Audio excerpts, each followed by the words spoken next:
നമശിവായ. നമസ്കാരം. ഇന്ദിരാനന്ദം ബ്രഹ്മാനന്ദൻ്റെ പ്രഭാത വന്ദനം. ഓം അജ്ഞാനതിമിരാന്തസ്യ ജ്ഞാനാഞ്ജനശലാകയ ചക്ഷുരുന്മീലിതം യേന തസ്മൈ ശ്രീ ഗുരവേ നമഃ. ജ്ഞാനപാന അമൃതത്തിലേക്ക് എല്ലാ മിത്രങ്ങൾക്കും സ്വാഗതം. നാം കഴിഞ്ഞ ദിവസം ശ്രദ്ധിച്ച വരികളുടെ അർത്ഥം: ധനത്തിൽ ആശയുണ്ടായ മനുഷ്യൻ പല കർമ്മങ്ങളും ചെയ്ത് ധനം കൂട്ടുകയും എന്നാൽ സത്തുക്കൾ ചെന്ന് ചോദിച്ചാൽ പോലും അതിൽ നിന്നൊരു നയ പൈസ പോലും കൊടുക്കാതെ സമ്പാദിച്ച് കൂട്ടുന്നയാൾ മരിച്ചു പോകുന്ന സമയത്ത് വസ്ത്രങ്ങൾ പോലും കൊണ്ടുപോകാൻ കഴിയുന്നില്ല എന്നാണ് പറഞ്ഞു നിർത്തിയത്. തുടർന്ന് വരുന്ന വരികൾ നമുക്ക് ശ്രദ്ധിക്കാം. വിത്തത്തിലാശ പറ്റുക ഹേതുവായി സത്യത്തെ ത്യജിക്കുന്നു ചിലരഹോ. സത്യമെന്നതു ബ്രഹ്മമതു തന്നെ സത്യമെന്നു കരുതുന്നു സത്തുക്കൾ. ഇപ്പോൾ 252 വരികളാണ് നാം ചൊല്ലി നിർത്തിയത്. അതിൻ്റെ എന്താണ് കവി പറയുന്നത് നമുക്ക് ശ്രദ്ധിക്കാം. ധനത്തിലുള്ള അത്യധികമായ മോഹം മൂലം ചിലർ സത്യത്തെ പോലും നിരാകരിക്കുന്നു.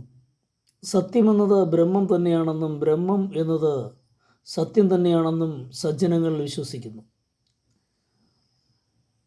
അത്യാഗ്രഹി സത്യത്തിന് വലിയ വിലയൊന്നും കൊടുക്കാറില്ല. അസത്യമായ മാർഗത്തിൽ കൂടിയും അവൻ ധനം സമ്പാദിക്കാൻ മടിക്കില്ല.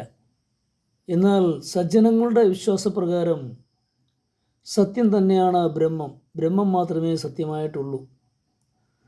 ഭാഗവതം പ്രഥമസ്കന്ധത്തിൽ 1-ാം ശ്ലോകത്തിൽ തന്നെ സത്യം പരം ധീമഹി എന്നാണ് വ്യാസ ഭഗവാൻ പ്രയോഗിച്ചിട്ടുള്ളത്. പരമമായ സത്യത്തെ ധ്യാനിക്കുന്നു എന്നർത്ഥം. പരമമായ സത്യം തന്നെയാണ് പരമാത്മാവ് അഥവാ ബ്രഹ്മം. ബ്രഹ്മം മാത്രമേ സത്യമായുള്ളൂ. കാരണം ബ്രഹ്മസത്യം ജഗത് മിഥ്യ എന്നാണ് പരമമായ തത്വം. ഇവിടെ സത്യം തന്നെയാണ് ബ്രഹ്മം, ബ്രഹ്മം തന്നെയാണ് സത്യം എന്ന ആ ആപ്തവാക്യത്തിന് അടിവരയിട്ടുകൊണ്ടുള്ള വരികളാണ് ഇവിടെ കവി പറഞ്ഞത്.